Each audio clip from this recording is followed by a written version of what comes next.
Alors, en essayant la C3, nous avions pu constater que sa tenue de route était très typée confort, comme historiquement chez Citroën. Si les réglages restent inchangés sur la C3 Aircross, la voiture devrait être beaucoup plus bateau dans les virages, dû notamment à sa position de conduite plus haute. Est-ce que cela va être le cas sur le modèle, ou bien la voiture possédera des réglages un peu plus fermes, donc plus dynamiques et plus proches de ceux du Peugeot 2008 ? Donc, première chose, moi je ne fais pas la comparaison entre Peugeot et moi-même parce que pour nous, on a créé trois marques avec DS, complètement différentes, avec la clientèle différente. Donc pour moi, c'est plutôt de parler de la C3 Aircross. Qu'est-ce que les attributs, les éléments, les atouts que le C3 Aircross peut offrir aux clients. Donc pour moi, c'est complètement différent qu'un Peugeot. Cet esprit de Citroën qui a un design un petit peu différent, c'est plus rond par exemple. Il y a à l'intérieur, on joue beaucoup sur le confort, le rangement, l'espace, la lumière et tout ça. Pour nous, c'est pas une question d'avoir les moteurs très performants. On a les moteurs qui est correct pour le mainstream, pour le client. Et après, on joue sur la personalisation, comme on dit en anglais. Et ça, c'est très important pour nous. Donc, moi, je préfère ne pas faire la comparaison entre Peugeot et Citroën, mais plutôt de dire quels sont les attributs spécifiques pour un Citroën.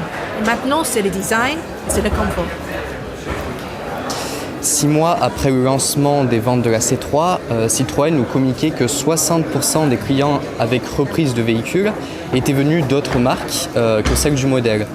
De son côté, quelle marque et quel modèle la nouvelle C3 va-t-elle chercher à faire concurrence ? La nouvelle C3 Aircross va-t-elle chercher à faire concurrence ? Et quels sont ses atouts pour le faire ? Donc encore une fois, c'est les deux choses très importantes pour Citroën, c'est le design qui est différent que les autres. C'est un peu comme avec un C3, parce que C3 par exemple présente rien à voir avec les autres. Pour C3 Aircross, c'est exactement la même chose. C'est le design, c'est le confort, le driving aids, comme on dit, l'aide à conduire. En effet, on essaie d'attirer deux types de clients.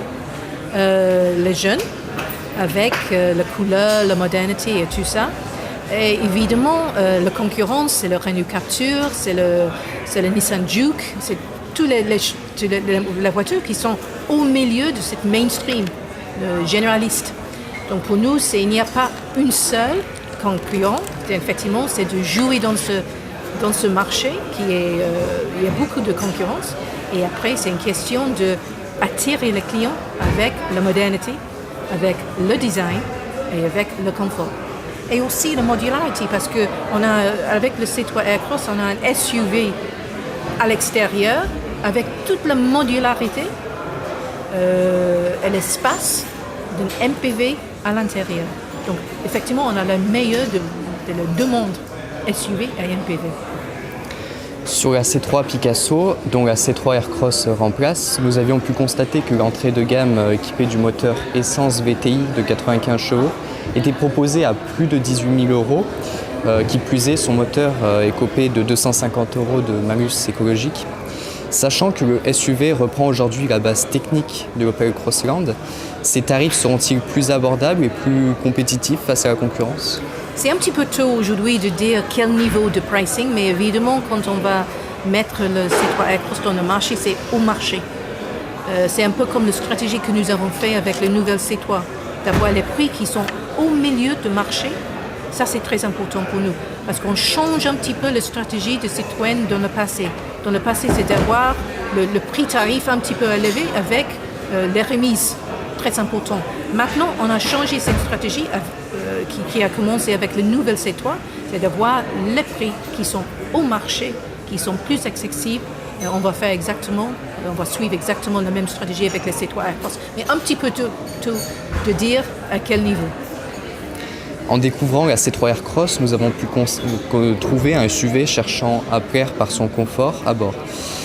Comme avec le Peugeot 3008 qui s'est allongé en version 7 places avec le modèle 5008, pour nous bientôt retrouver un C3 Aircross Plus composé de 2 places supplémentaires. C'est-à-dire un C3 Plus. Je ne sais pas exactement qu'est-ce que vous êtes en train de dire. Parce que Un modèle en 7 places, dérivé du C3 Aircross. Pour nous, on a dit, OK, on va avoir un B, une voiture de C3 Aircross. Après, on a un SUV C5 Aircross qui va arriver en Europe fin 2018, début de 2019.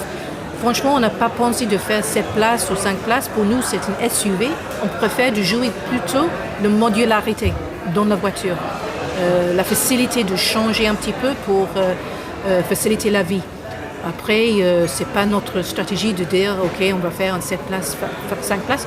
On a déjà, nous sommes très connus pour la MPV C4 Picasso, 5 places et 7 places. Nous sommes le leader du segment, donc on reste avec ça.